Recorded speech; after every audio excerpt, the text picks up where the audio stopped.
Now let's meet Kristen Valdes, who is the founder and CEO of b.well Connected Health. Kristen, welcome to the show. It's really nice to meet you. Thanks for having me. I'm happy to be here. Well, let's start by hearing about your organization, b.well. Yeah, absolutely. So I've had the good fortune of being in healthcare for well over 2 decades now. But when my own child got sick, it took me about 7.5 years to find a diagnosis for her, even knowing the healthcare system and how to operate it. And then she had a near fatal incident because 2 EMR systems couldn't communicate with one another. Wow. So at the time I was working as a vice president at United Healthcare. I left my position and started b.well. It's named for my daughter Bailey. I've called her B since the day she was born. Awesome. As a way to reimagine and transform the way that consumers interact with the healthcare delivery system. One of the themes that I've heard over and over in our pre-interviews is the frustration of EMRs. So what has b.well been able to do, or what have you been able to discern needs to be changed? Yeah, absolutely. So we think that healthcare stakeholders, so insurance companies and health systems, retail pharmacies, have trust and loyalty with the constituents that they serve. And so we give them a digital transformation platform that gives them a better consumer experience. So we help consumers to aggregate all their health data in one place. We do it for them using the new interoperability and information blocking rules. And then we provide them truly personalized guidance and education based on their own health data and needs and their wants. And then we give them a simpler access to care. So think the easy button, helping them to do things like mobile schedule appointments in person, access telehealth virtually, and we match them using data science to individual point solutions for digital healthcare as well. Wow. Do you feel like in this day and age that patients are getting smarter? Absolutely. Tell me how. Yeah, I mean, we're definitely at a pivotal time, and I think the reason that we are is twofold. One is that the government has really set a standard from a regulatory perspective to force consumers to be at the center of their healthcare. So even in Medicare, consumers now not only have the right to access their data, but they can direct their premium dollars as well to providers they want to care for them. So pushing into value-based care. But consumers are genuinely smarter because as we age, more and more folks who consume healthcare were born in a digital age. Yeah. And so they've had access to computers and mobile devices, yet there's no first screen mobile application that is persistent and portable and brings all of your healthcare with you that consumers have the right to share with whom they want. What has been, if you think about all of this, information that people can now have, patients and caregivers, and actually making these types of decisions, that middle link that like b.well does, how hard is it for you to get the message out that there are organizations like yours that can really help liaise?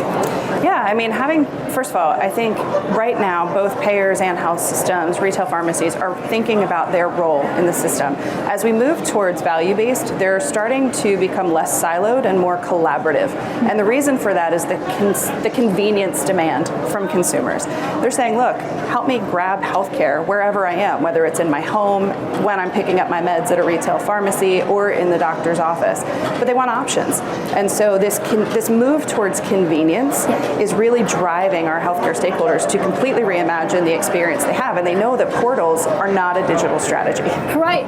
It was like a valiant attempt on some level, right, to give some sort of freedom. I mean, I think what's interesting is if you look at other markets, the consumerization of healthcare, right? I mean, of different things. So if I want to go to Amazon and get something in retail, I get it tomorrow. And you see that all over. Right. And it's like, how do you actually, make that transition? And here we are in patient-centric, right? Us first. But how is it possible to actually make it immediate? Yeah, and I will say that we are just at the infancy of that. Most of our customers in our health systems and retail pharmacies are just moving to the cloud, and they're starting to create APIs and open interfaces. So imagine a world where, any patient-facing application can say, let me hold your place in line at that urgent care, or in a clinic, or in a retail pharmacy.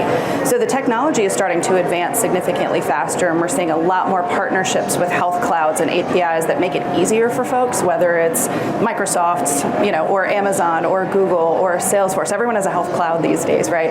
So the accessibility of that data is one thing, but the real work comes with the stakeholders who think of a health system whose doctors may not be right now scheduled to have open scheduling through their portals, meaning there's no accessibility ability for you to make an appointment outside of picking up the phone and calling. Right. And that's the majority of appointments today. So it's requiring a transformation in workflows in health systems. But system by system. That's right.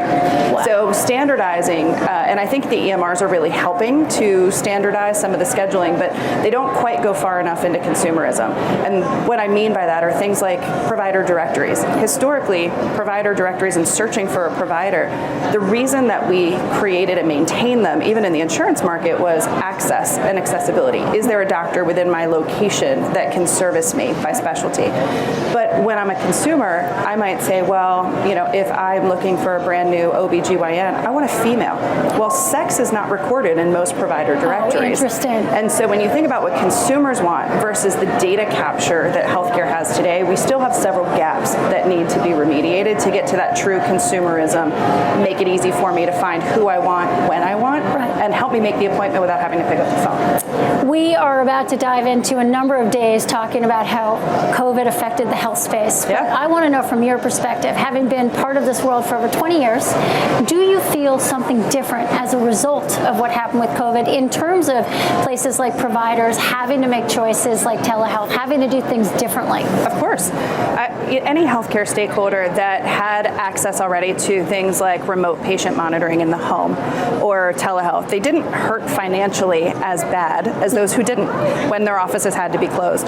So there has also been this new and renewed sense of creating partnerships that weren't there before. Wow. And when we think about the combination of COVID with value-based, we need to get to people where they are. Yeah. And that means sometimes if I'm a health system, I want to partner with a Walgreens and say, hey, with your Village MD, grab them and grab their systolic and diastolic blood pressure, give them their Pneumovax, help me close these gaps in care, even if they're not in my offices. Right. And the infrastructure and technology from a platform perspective that connects those and writes back into the EMRs at the point of care has not existed. And that's where b.well really sits for our customers from a transformation perspective. But the time is now because we have to be able to get revenue for the patients that we don't see that's aligned to keeping them well. Yeah. And so the infrastructure for tech needs to be there as well, and that's completely baselined on interoperability because you can't engage consumers without personalization. Right. And you can't get personalized without access to their data. Right.